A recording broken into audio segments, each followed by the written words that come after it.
À primeira vista, Nicolás Maduro e Alexandre Moraes pouco se parecem, mas esqueça a cabeleira e o bigode de um contrastando com a calva do outro. Para constrangimento de nós brasileiros, nosso sumo ministro do STF está sim cada vez mais parecido com o ditador Maduro em seus discursos, suas ações, suas brigas e bravatas.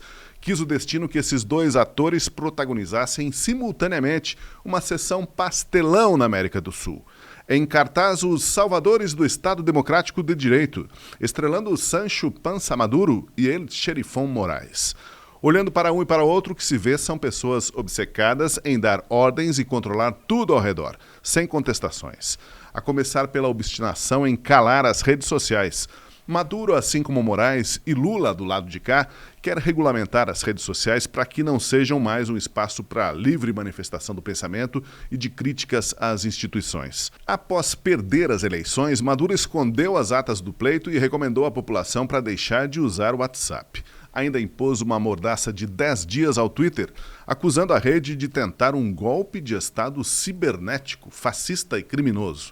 É isso mesmo, o ditador que esconde as atas das eleições, que se declara vitorioso à revelia dos votos depositados nas urnas, ele acusa os outros de tentarem dar um golpe de Estado cibernético. O discurso de Alexandre de Moraes não é muito diferente. Ele acusa o Twitter e outras redes de permitirem a instrumentalização criminosa realizada pelas denominadas milícias digitais. Diz que as redes foram coniventes com o gravíssimo atentado ao Estado Democrático de Direito e na tentativa de destruição do STF, Congresso Nacional e Palácio do Planalto, ou seja, da própria República Brasileira, principalmente após a tentativa golpista de 8 de janeiro de 2023. Fecha aspas. É aquela história, a mensagem é ruim, vamos matar o mensageiro. Para piorar, Moraes faz as coisas às escondidas, por trás de inquéritos e ordens em segredo de justiça. Censura a gente sabe como começa, nunca como acaba. Começou com a proibição da exibição de documentários e derrubada de perfis nas redes sociais. Já chegou a ameaça de prisão contra funcionários dessas redes, o que forçou o Twitter a fechar os escritórios no Brasil. E chegou às raias do absurdo quando Moraes ameaçou prender a mulher do jornalista Oswaldo Eustáquio, refugiado na Europa, caso a filha dos dois utilizasse as redes sociais. Como escreveu o jurista André Marcília, isso fere o princípio básico da Constituição, de que a pena não pode ultrapassar a pessoa do condenado para o direito não se tornar instrumento de perseguição e de vingança. Por fim, o ator petista José de Abreu sugeriu que Moraes deveria fechar o jornal Folha de São Paulo por ter publicado as conversas indecorosas de assessores do ministro. E assim a bola de neve da censura vai crescendo. A coitada da ministra Carmen Lúcia assinou esse cheque em branco para Moraes ainda na época eleitoral, ao votar pela censura de um documentário do Brasil Paralelo, fazendo a ressalva de que a censura só poderia acontecer uma única vez e de forma excepcionalíssima. Mas eu vejo isso como uma situação excepcionalíssima e que se, de alguma forma, senhor presidente, especialmente o senhor ministro relator, que é o corregedor, isto se comprovar como desbordando para uma censura, deve ser imediatamente reformulada essa decisão no sentido de se acatar integralmente a Constituição e a garantia da liberdade de ausência de qualquer tipo de censura. Como será que Carmen Lúcia se sente hoje ao ver a censura sendo praticada à torto e à direita no país, derrubando até o perfil de gente cujo grande crime foi participar de um protesto contra ministros do STF?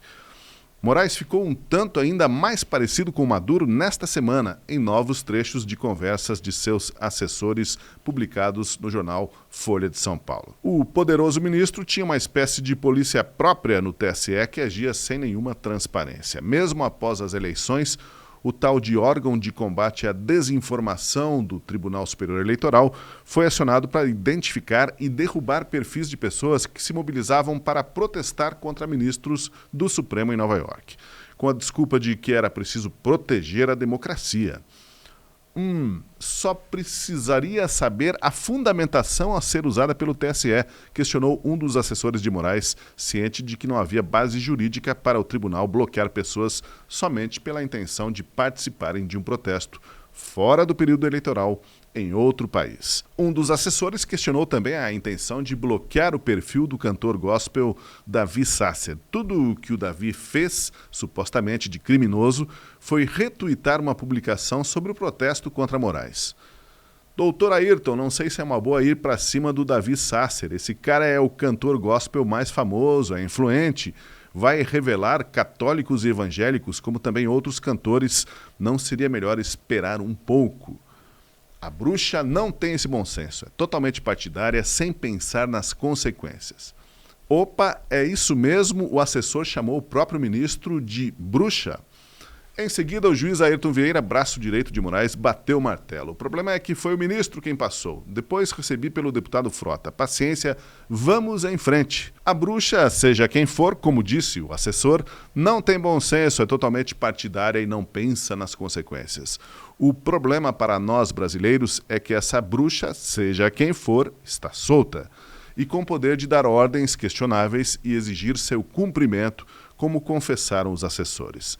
Em desafio à bruxa solta, Elon Musk, dono do Twitter, se negou a cumprir ordem para derrubar mais contas de usuários da rede no prazo de 24 horas.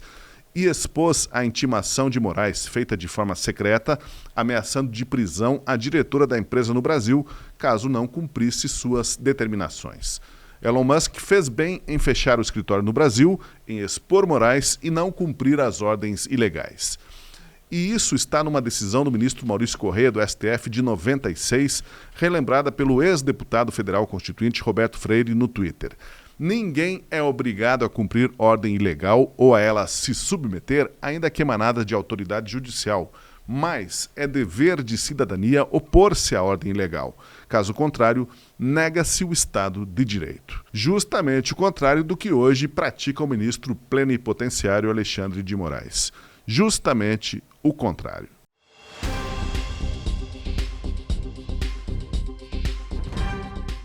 O 7 de setembro está chegando. É a data de nossa independência como nação.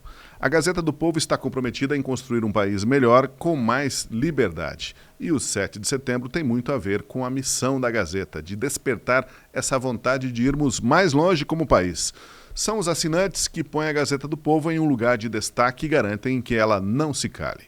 Entrando em gazetadopovo.com.br/pátria sem acento, você vai poder assinar o jornal pagando só R$ 1,90 por mês durante os 6 primeiros meses. Você vai até o ano que vem pagando esse valor simbólico. Uma boa oportunidade para conhecer a profundidade do conteúdo que a Gazeta produz. A Gazeta do Povo produz jornalismo para abrir horizontes e tem muita coragem de se posicionar nos assuntos mais difíceis, como liberdade de expressão, que muita gente tem deixado em segundo plano.